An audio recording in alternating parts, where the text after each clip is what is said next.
বলো, রাধে রাধে। সবাই কেমন আছো? আচ্ছা বলো নিমাই, তোমার কথা কিছু বলো। কেউ মানে মনে হচ্ছে কি মানে এখনো পর্যন্ত বিয়ে করছো না, তার মানে তো জীবনসাথী বেছেই রেখেছো। বলো, আছে তো নাকি দেখছো কোনটা?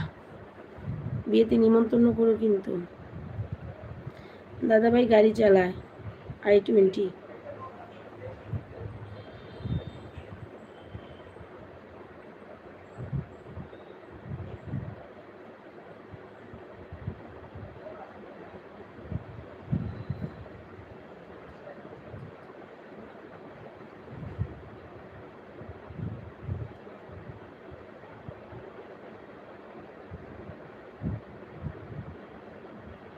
না না, এখনো কেউ আসেনি আমার জীবনে। তাহলে খুঁজো খুঁজো, বিয়ে টিয়ে করো। আমরা অনেকদিন নিমন্ত্রণ খাই না, একটা নিমন্ত্রণ তো খাই। নিমন্ত্রণ করবে তো?